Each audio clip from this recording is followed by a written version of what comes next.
Saudaraku, selamat pagi. Sangat senang menyapa saudara pagi ini. Saudara-saudara, untuk renungan pagi ini saya beri tema Tuhan tempat perteduhan kita. Teksnya diambil dari Mazmur 90 ayat 1-3. Doa Musa abdi Allah. Tuhan, Engkaulah tempat perteduhan kami turun-temurun. Sebelum gunung-gunung dilahirkan dan bumi dan dunia diperanakkan. Bahkan dari selama-lamanya sampai selama-lamanya Engkaulah Allah. Engkau mengembalikan manusia kepada debu dan berkata, kembalilah, hei anak-anak manusia. Saudaraku sekalian, kita berada di penghujung tahun 2023 dan sebentar lagi kita memasuki tahun yang baru. Dalam keyakinan kita bahwa tahun yang baru atau katakanlah masa depan bagi manusia adalah sebuah rahasia, sebuah misteri. Tak seorang pun tahu apa yang bakal terjadi. Apalagi kalau kita berkaca pada beberapa tahun yang lalu, kita menghadapi situasi yang menegangkan dengan hadirnya COVID-19.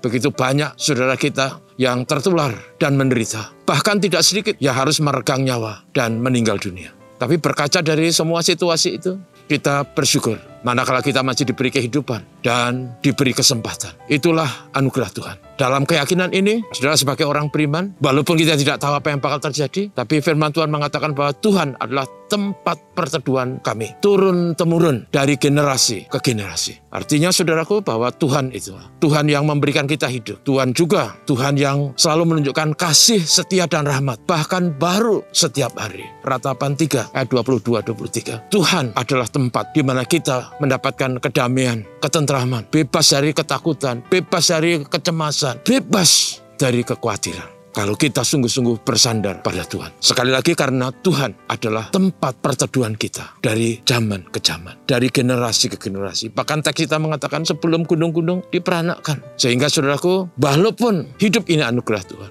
dan realita hidup tidak selalu mudah, kita harus percaya sebagai orang beriman, mempercayai rahmat, kebaikan, dan berkat Tuhan atas hidup kita.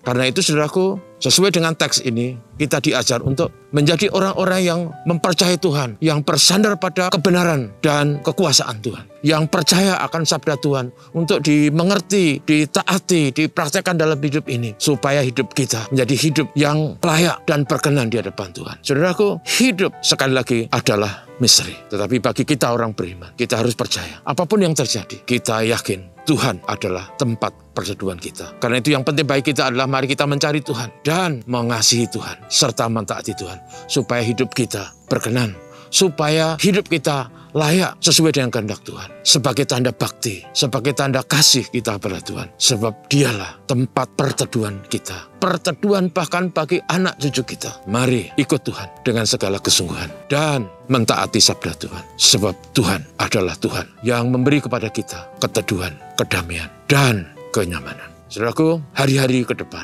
tidak pernah kita tahu. Tapi ada Tuhan yang adalah tempat perteduhan kita. Mari kita sungguh-sungguh mengharap dan percaya kepada Tuhan. Amin. Mari kita berdoa. Bapa, terima kasih. Kami bersyukur pada pagi ini bisa bersama-sama merenungkan singkat sabda Tuhan. Bagian dari doa Musa abdi Allah yang juga kami percayai bahwa Tuhan adalah tempat perteduhan kami dari waktu ke waktu.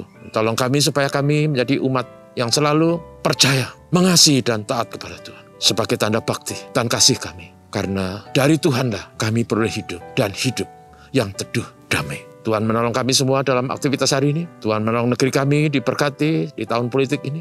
Tidak lama lagi ada pemilu dan pilpres. Mohon rahmat anugerah-Mu. Berkati gereja Tuhan juga. Ya Tuhan Bapa Surgawi, terima kasih. Ini doa kami dalam nama Yesus. Amin. Selamat pagi.